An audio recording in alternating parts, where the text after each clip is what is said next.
everyone, welcome back to my channel. Thank you so much for tuning in.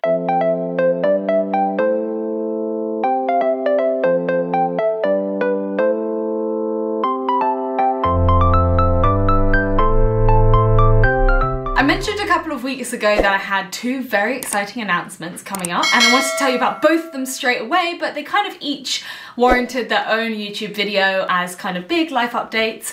And the last one you can go and see by watching my previous vlog, which was about an expedition I'm hosting to Morocco involving cycling and hiking up Mount Toubkal in the Atlas Mountains that will be taking place in October. I'm so excited for that, and there are still some places left, so if you would like to hear more about that, then definitely go and watch that vlog, and I will link the expedition info down below in the comments box as well. My second piece of exciting news is that we have recently adopted a puppy. I've been waiting for this moment for such a long time. I have not felt that my life is complete without a dog. I'm one of those dog mad people that feels like they have to have a little companion by them at all times, and here is our adorable little new baby dog that we have rescued from Romania. So just to give you a bit of background information, we always wanted to adopt, but we started looking just before we moved into our house here in Bristol. So maybe November time we started looking for dogs, and needless to say, there were no dogs available in the whole of the UK. This sounds obscene, and I understand it sounds ridiculous, but I applied for loads. I applied for maybe 4 or 5 UK adoption agencies, and either didn't get responses from them because they were going through hundreds of applications for every single dog that was on the site, or received a response saying, sorry, we've got nothing available at the moment, come back later. I mean, that's good news because it means that the dogs that are in need of a home here in the UK have all been adopted, and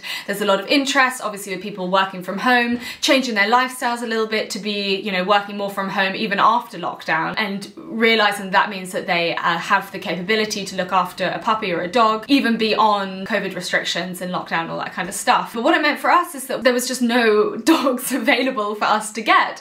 And so we started looking further afield, and my friend adopted an incredible, very, very sweet older dog from Romania through a agency called the Pack Project. It's a charitable organisation that works to rehome dogs here in the UK, but also they run spaying and neutering programs out in Romania, as they have quite a big street dog problem and not really any sort of adoption culture out there, from what I understand. I mean, correct me if I'm wrong, but that's sort of what I've heard from some of my Romanian followers, and also from the Pack Project, who work closely with a charity called Care for Dogs Romania out in Romania. And she adopted through them and had a great experience. I mean, I think there is a big sliding scale from sort of, here's your dog, have fun, to, you know, here's all the information you need to look after a dog, not only a rescue, not only a puppy, but also a dog who has been living, for example, maybe on the streets of Romania, or who has been abused in their past, or who has had not really the best start in life, or even just a lack of socialization. You know, they have different needs to rescue dogs or puppies that have been coming from a home situation. You know, a lot of them have never seen a wooden floor before, a lot of them have never even been inside. So she said that they had so much information given about, you know, what it is like to rehome a dog from the streets of Romania specifically, and she felt very prepared to have this dog and had a great experience. Everything was super well organised, and so I started looking at their page. I started following them on Instagram, which I would recommend that you do as well. They have such a good Instagram page and take such good care of making sure that people understand the difficulties and responsibilities involved in owning a dog, not just sort of, here's an adorable little face, enjoy. It's very much sort of, owning a puppy is a lot of work. It's like having a child to some extent, and it is hugely difficult and time consuming, at least initially. So we want to let you know about that. And that was kind of what I got from their Instagram page. And then I started looking through their photos, and I obviously sent in an application. I didn't want any particular dog. I just said, you know, I want a medium-sized dog that I'm definitely going to be able to run with later in life. We want a young dog, partly because we want to be able to train it to run with us once its joints are fully formed and once it's able to actually start running, but also we want to have a cat at some point as well. So we need a young dog who's then going to be cat savvy, and a young cat who's then going to be dog savvy, and hopefully they'll grow up together and be best of friends. So I sent an application saying all of this kind of stuff, and they asked about our home life, our work life, what it was like pre-COVID, not just obviously in the last year, because that's quite different. You know, how often we socialise in the evenings, for example, how active we are, you know, what's our views on different types of training, and all this kind of stuff. Really, really thorough, more thorough than any of the other dog application forms that I sent in. And then they sent me a a message saying, look, we got these 2 puppies that were found on the streets in Romania, just at the side of the road. There's Tia and there's Tamara. If any of you watch Sister Sister, then you'll recognize those names. 2 3-month-old puppies at the time, and they were basically just abandoned, and they wouldn't have lasted through the night were they not rescued by Care for Dogs Romania and the foster family who actually found them and took them in. And they messaged me saying, we've got these 2, do either of them interest you? They're likely to be around 20 kilos, so that's sort of Labrador size, good for running, very active looking, all of that kind of stuff. And I said, oh my god, I want them both. But yes, please, I'd love Tia. We got sent some videos. Tamara was a lot more boisterous, which kind of reflects their characters in Sister Sister, I think. Yeah, Tamara was more boisterous, more playful. Tia was much quieter, less vocal in the videos, and a little bit more reserved. She didn't seem shy, just less kind of in your face. And for our lifestyle, I think that kind of reflects what we're like as people as well. They do say dogs are kind of similar to their owners, so that is definitely the case in this situation. Then we made all the necessary arrangements for Tia to come into our home, and in the lead up to getting her, we had lots and lots. We had a 25-page document about welcoming a new dog into your home, as well as joining a Facebook group that was specifically for the dogs and puppies that they were bringing over from Romania in the same month as us. So there were behaviouralists on call, vets as well for any questions that we might have about, you know, introducing them to other members of the family, introducing them to strangers, their first walks, their first baths, weeing inside. I mean, literally everything. What food to feed them, what treats to give them, how to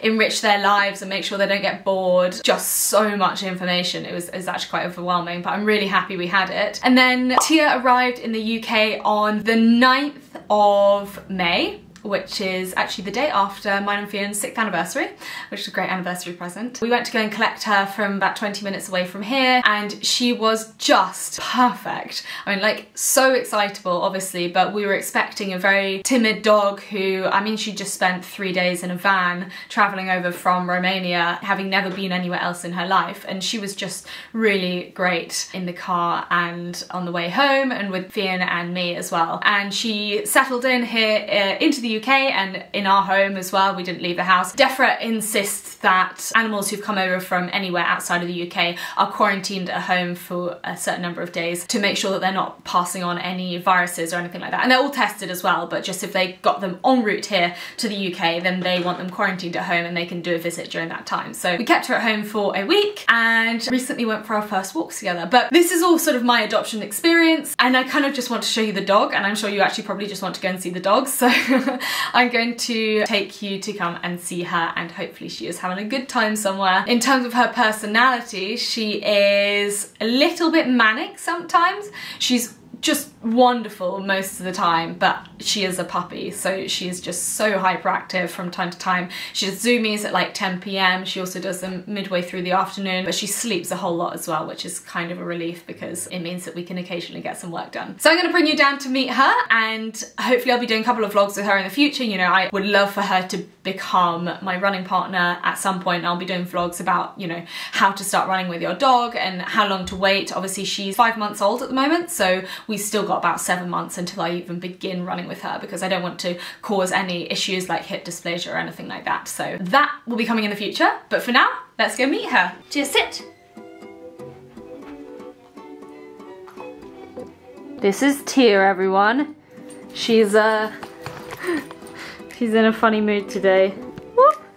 And she won't leave me alone for a second. You're gonna eat my phone. She has taken over our sitting room, crate in the corner, lots of treats, bits of cardboard everywhere, toys, toys, toys, puppy pads, various bits of destruction, wee on the floor. It's all part of the fun, isn't it, T? But yeah, she's pretty cute. Hello. Tia, sit!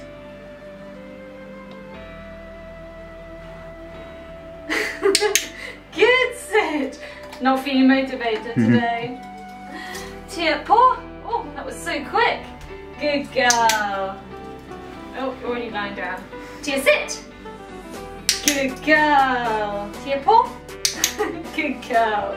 Well done. Very good. Tia, lie down.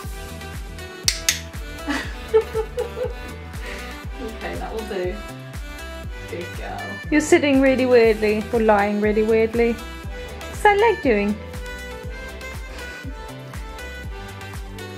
So she looks a lot bigger on the camera than she is in real life. She's about mini schnauzer size currently. 8 kilos, just over. She has these amazing green eyes, as you can probably see, but they're sometimes a bit manic. Baby cakes.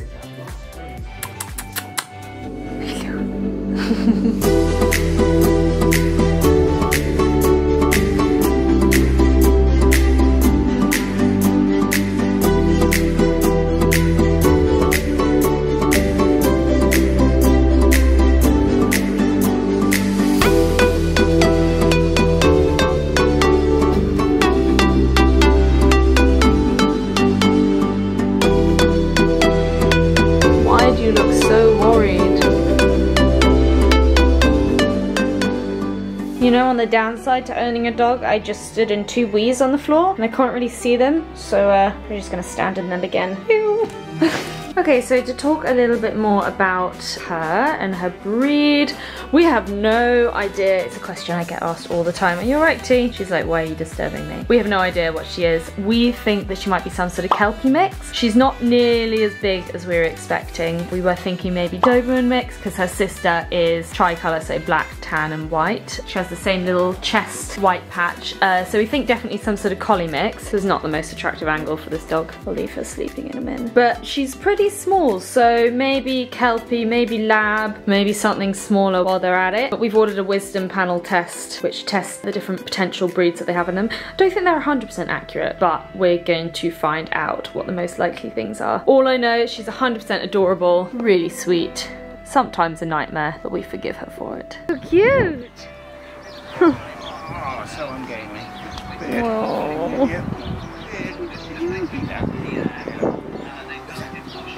Tia! Hello, baby! Hello! Hello! Hiya! Little seal. You're sitting on my feet, see?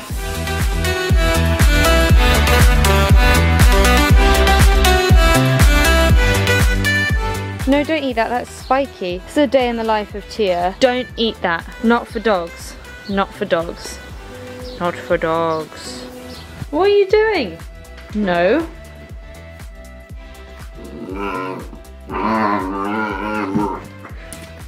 And this is what she does when she gets excited. She makes like the weirdest noises. No, don't eat those. No. Good girl. Pig noises and then starts biting everything. I would do more to stop it if I wasn't trying to film as well. Tia, no. Anyway, I'm gonna go and give her a toy rather than my foot to bite.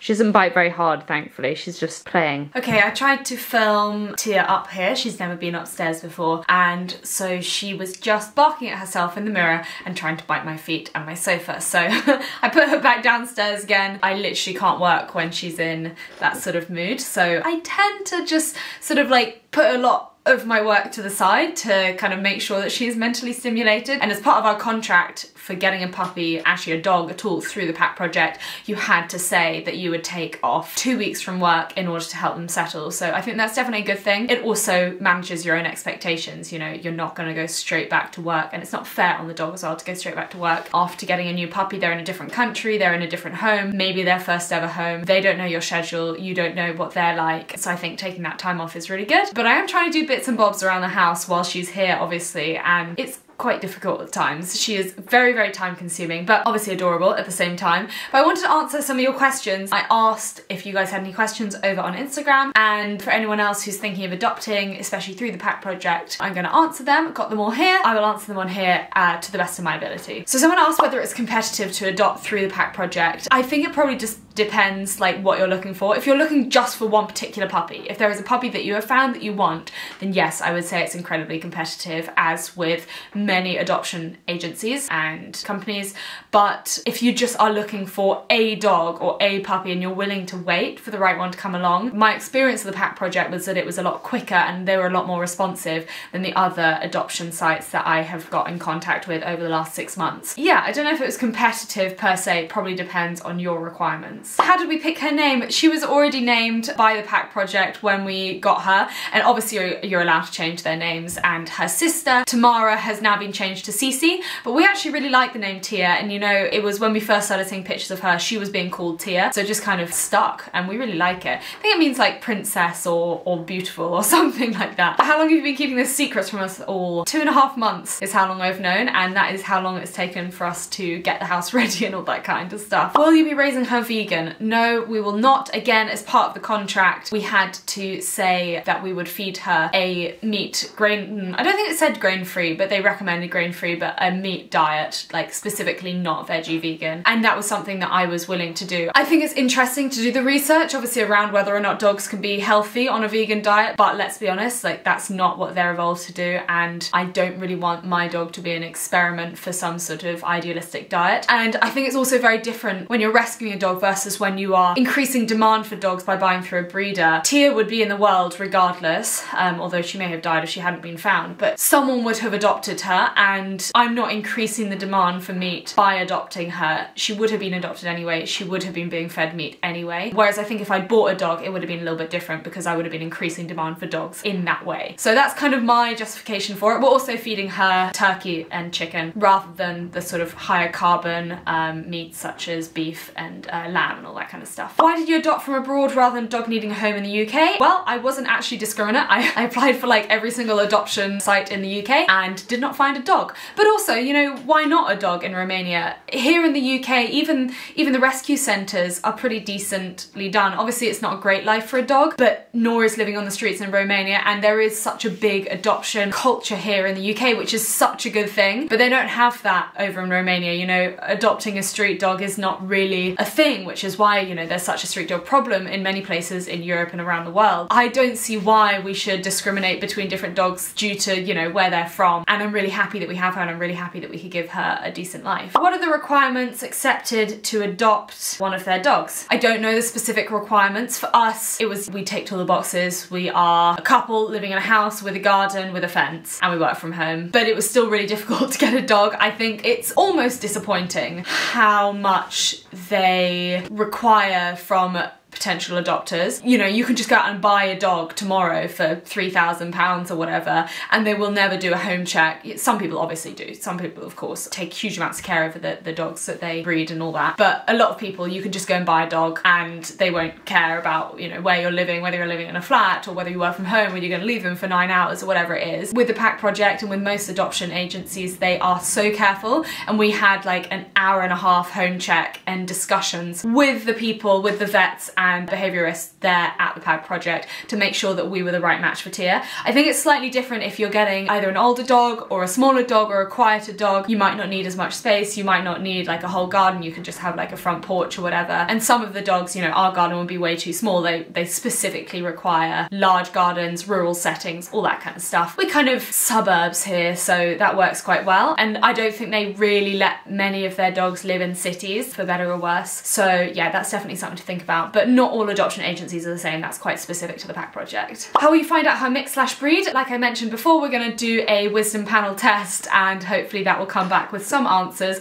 and not just like generic breed groups. How old is she? She is currently just coming up to 5 months. She was found when she was 3 months old. Yeah, just under 3 months old, so we've been waiting a while for her. Has she been tested for infectious diseases? Yes, they give you a dog passport of all the diseases and stuff that they're tested for prior to coming over to the UK. The passport also contains all their vaccinations. They get all of the vax stuff, which you then go and see your vet about to kind of explain everything that they've had, and if the vet suggests more, then you have to get them, which I think is great. And obviously I mentioned before about the quarantine period as well, so they're about as safe as it gets. Luckily Romania is quite a low risk country for some of the worst diseases, like I think leishmaniasis is more of a tropical disease. Might be wrong, that's just my understanding of it. What happened to her sister? Her sister has been adopted by a gal called Hannah up in Manchester. We're already planning on meeting up. I get kind of daily updates about her sister and, you know, how they're getting on. We compare notes as well because they've got a lot of the same likes and dislikes. You know, Cece is a big fan of digging, so is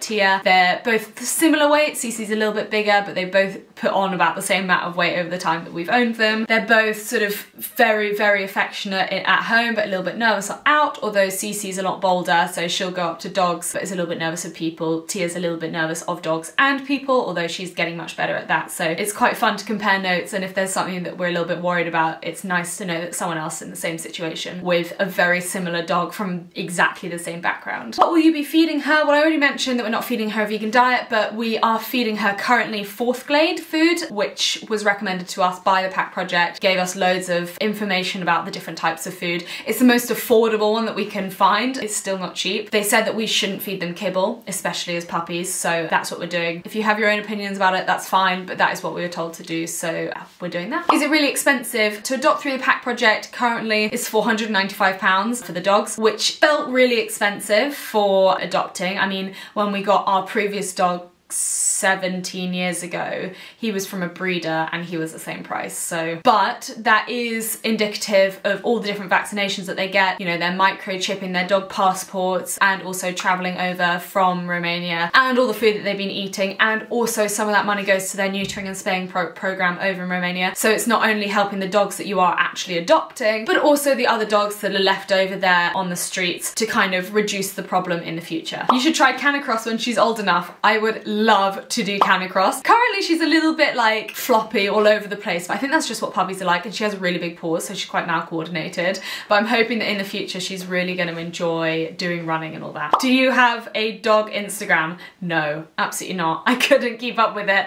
I have my fitness Instagram, Food Fitness Flora, and I have my home Instagram at Back to Bristol, and you can go and follow both of those, and there are many, many pup dates on there. Well, that is it for this week's vlog. I hope you found that useful and enjoyed seeing Tia. I'm gonna try and share loads more stuff. She will obviously be appearing in plenty of future vlogs, especially my day in the life, and when I start running with her, which hopefully, fingers crossed, will go really well, and I'll be able to document that as well in case you have any canine friends that you'd like to try it with. It will be my first dog that I can run with, because my previous dog was a miniature schnauzer, and by the time I started running he was already pretty old, so he was not a fan, but he was alright. Hopefully Tia will just be sort of a little update on that. But yeah, that is it for this week's vlog. If you did enjoy this video, please do give it a thumbs up. Let me know your thoughts below, and if you have any more questions about Tia or adopting in general, or the Pack Project, or her sister, or whatever, and I will do my best to answer as we go. Thanks again, and I will see you next time. Bye!